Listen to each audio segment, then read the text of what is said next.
The definition of logarithm allows us to list its basic properties. Property number 1 says that logarithm to the base a of 1 is 0 and logarithm to the base a of a is 1 as long as a is positive and different than 1. You might ask, why is that?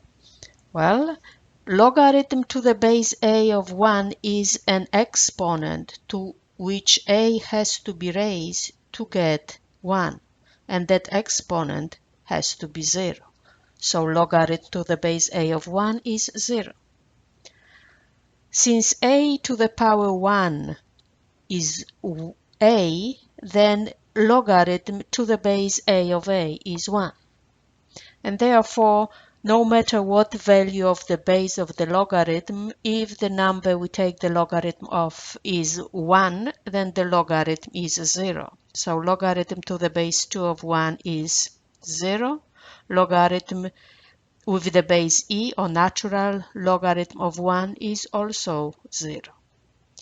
If the number we take the logarithm of matches the base, that's the second property that tells us that such logarithm is 1.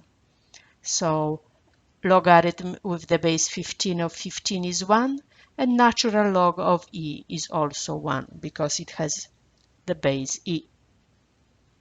Property 2 and 3 are properties that follow from the fact that the exponential function and the logarithmic functions are inverse functions.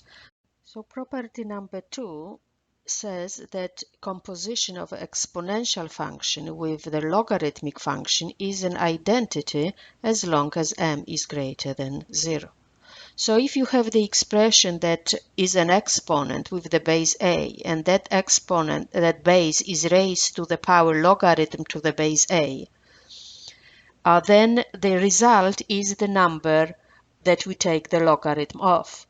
The exponentiation and taking logarithm actions cancel each other. So for example, if we have 6 to the power logarithm 6 of 7, 6 and logarithm 6 the actions will cancel each other and will end up just with 7. The same with the e to the power ln of 4, since ln of is the logarithm with the base e. Property 3 tells us that composition of the logarithm with the exponential function is identity.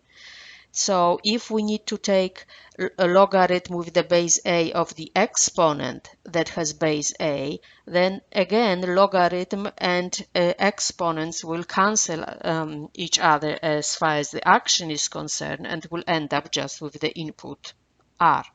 So if I have logarithm to the base 3 and I want to take the logarithm of 3 to the power 4, the answer is going to be just 4. And the same with the logarithm of e to the power 2x, the answer of that is going to be 2x. The first part of property 4 simply says that logarithm to the base a is a function. If we have equal inputs, then the outputs are going to be the same. But this will allow us to go from the equation x equal 4 to the equation log to the base a of x equals log to the base a of 4. We will say that we can take logarithm of both sides of the equation. The second part is the one-to-one property of logarithmic function. If two logarithms with the same base are equal, then the inputs are equal. So if I have the equation log to the base 4 of x minus 1 is equal logarithm to the base 4 of 2x minus 5, then I can write that x minus 1 will have to be 2x minus 5 as long as x is such that those logarithms exist.